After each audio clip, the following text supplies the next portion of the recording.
Hey there, this is the One Boom, and I put out a poll, and after I got about 600 votes, a lot of you guys decided, surprisingly, to admit that you have trouble staying alive in the Stay Alive and Kill People game, and that's awesome. It takes a lot of courage to see a community poll on YouTube that asks, hey, do you suck? And so many of you hit the yes, please make fun of me button, and so I'm here to help you guys out. Now, even though I have a script for this video, I don't know if it's going to run on a little bit long, and when it comes to the gameplay, I haven't had a chance to go in and imbue these exact tactics into a match of Call of Duty, and then give you guys the gameplay of me doing everything right. So, don't stress about the gameplay, it's just happening in the background while I yap about all the ways you could be better. And like always, I am not a perfect player, I just want you guys to know the things that I try to do to make myself play better. It's just that simple. I'm not amazing, but when I do these things, I play better, so I might as well share them with you guys so you guys can have the same success. So, enough yapping. First things first, this starts off the game. Your setup comes first, making sure you have a controller and mouse without stick drift or massive dead zones so that you can actually aim and shoot confidently. Making sure you have a good mouse pad and good arm room, making sure your setup is comfortable and everything works is the first part. Next, you need a headset. Audio is important, and if you are playing the game with TV speakers, or you're playing the game with a crappy pair of headphones and listening to Spotify at the same time, you are not going to be able to stay alive and succeed as much as somebody who's actually paying attention and has their game audio up in a decent pair of headphones. So definitely get yourself a good pair of headphones, and when it comes to your monitor and TV, just make sure that your screen isn't terribly big, that you're not terribly far away from it. If you are, use an expanded HUD size so you can see your HUD a little bit better, bring the HUD closer to the middle of the screen. Make sure your screens are on game mode, that's the first step. I think a lot of people blow past this, and in case you're 1 out of 1,000 people that is playing with a stick drift controller with your TV off of game mode, bro, you gotta save that first, otherwise nothing here is going to matter. Once you're in the game, your loadout is the first thing you look at, not your tactics. So loadouts have to be set up with the intention of not being seen or not being killed. So Ghost and Ninja are essential perks. Permanently unlock these, permanently unlock Perk Greed.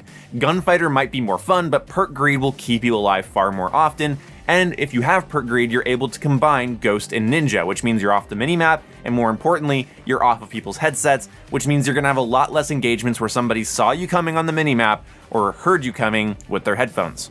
But Enforcer is the specialty you want to go with, so my ideal loadout for you would be something with the Enforcer bonus, so 3 red perks, which will give you Quick Fix, which means you get a kill, and you start getting your health back immediately after you get a kill. Very good for staying alive and fighting off multiple opponents. It is an amazing crutch for people that struggle with fighting off multiple opponents because you don't have to deal with the health differential. So 3 red perks plus Ghost or Ninja.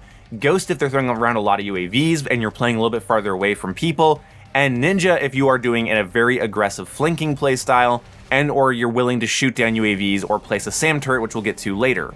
When it comes to your gun, I'm not going to talk about gunfighter loadouts, we're just going to talk about basic attachments that are good for staying alive in this game. So first things first, the suppressor. Has no downsides, keeps you off their minimap, means you can get a kill or shoot at somebody and not immediately be visually pinpointed.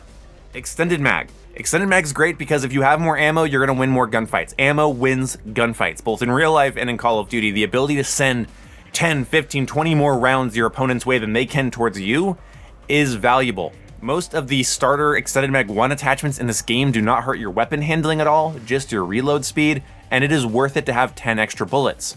If you can pre-fire somebody with 10 extra bullets and then still have 30 rounds to get the kill, which is more than enough, you're gonna have a much higher success rate, and when it comes to fighting multiple opponents, you won't be caught mid-reload because you'll have those 10 extra rounds, which is basically 2 extra kills. Then Commando Grip for the aim down sight and sprint to fire time. There are other attachments in the rear grip category that are really good or really selective, but I would say generally speaking, if you don't know what to go with Commando, because decreasing sprinting to shooting and decreasing aiming down sight is obviously going to be important in every scenario, so let's do that. Then Combat Stock. Combat Stock helps with aim walking movement speed and flinch resistance, so that's the best of both worlds. If you're making a purely long-range loadout, maybe you just want the heavy stock, or if you're doing a really fast build, maybe just the infiltrator stock, but this is the best of both worlds, and I'd recommend it on any gun that you can't decide on a stock for. If your assault rifle or SMG has suppressor, extended mag, commando grip, and combat stock, you are on your way to winning more gunfights, trust me.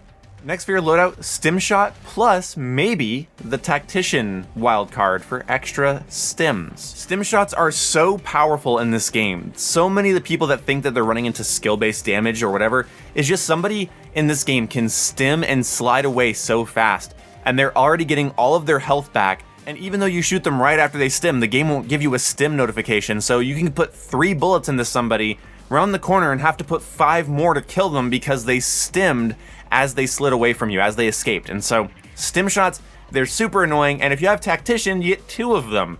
So you can really give people a headache, especially if you combine that with the enforcer specialty, which means when you get kills, you get your health back, and then when you use stim shots, you're obviously getting your health back, and so you're just constantly staying at 100 health. And if you're moving around a lot and have a lot of cover, you can give people the impression that you are taking full advantage of skill-based damage, and that tilts them, makes them angry, makes them weak, and that's what we want. Field upgrades for staying alive. A lot of these will help you, like spring mines and neurogas can help you lock down a location, keep your back covered, but assault packs will keep you with ammo and stim shots and grenades. And then amplifier will help you hear footsteps from an amazing amount away. It counters ninja, which is really good for 1 life modes or game modes with like no objective, where you can kind of just like sneak around. Having that amplifier will allow you to just take full advantage of sound whoring. And Sleeper Agent is really good for getting in the enemy spawn and getting a bunch of kills before they're any the wiser. And then when it comes to streaks, the SAM turret is super underrated. It's super easy to get, and once you call it in, place it in your spawn, it'll shoot down UAVs, which would be really great if you had one of those Enforcer Ninja builds. So you have 3 red perks in Ninja, you have your SAM turret shooting down enemy UAVs. It is a great combination. All right, so you worked on your setup and you worked on your loadouts. Now we have to talk about using cover. There are 2 ways of using cover you need to keep in your mind at all times. Keeping cover between you and your enemy, big surprise, and assessing where your exits are if a gunfight or engagement goes wrong.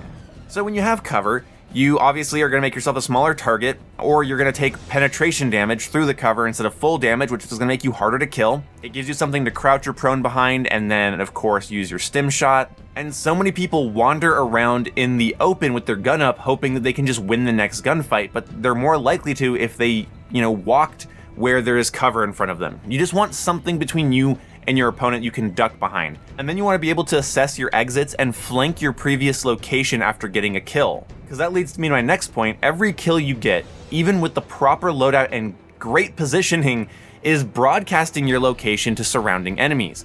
The only way to stay alive consistently is to assume that somebody is coming towards you after every kill. If you wait long enough, that person could be the person you killed after their respawn, which is either going to set you up for an easy second kill, or because they know exactly where you are, they're going to confidently push or flank you, and then you die. It all depends. Basically what I'm saying is that people are going to call out your position when they die to their friends. They are going to hear your suppressed gun go off. They're going to see their teammate disappear off the minimap. They are going to look at the kill feed.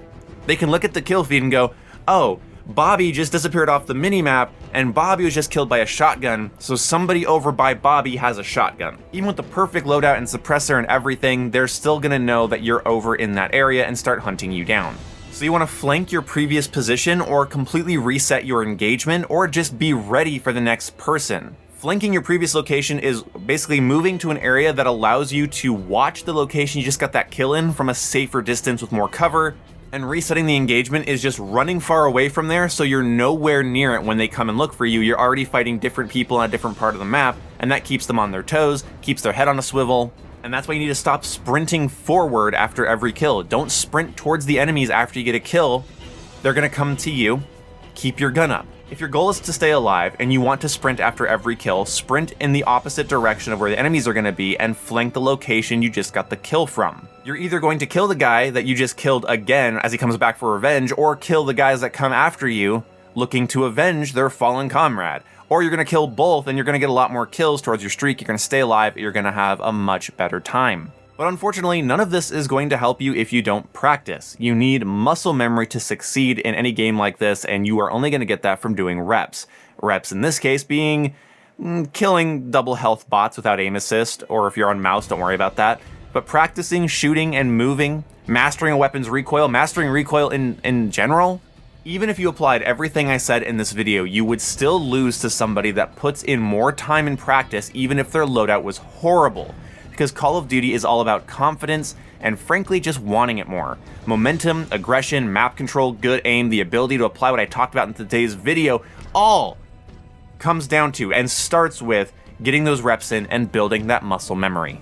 Personally, I'm kind of tired that whenever I go to watch tips and tricks videos on YouTube about Call of Duty regarding Call of Duty, they are always just leaving that little key part out. They tell you that you have to have these settings or play like this or use this gun, but they will not just tell their audience to practice the game they're playing. Honestly, nothing is more important than just practicing whatever you're trying to get good at. You think because your controller isn't an instrument, you don't have to practice it? Well, okay, well have fun going online and losing to people that put the time in with their controller, their mouse, whatever it might be.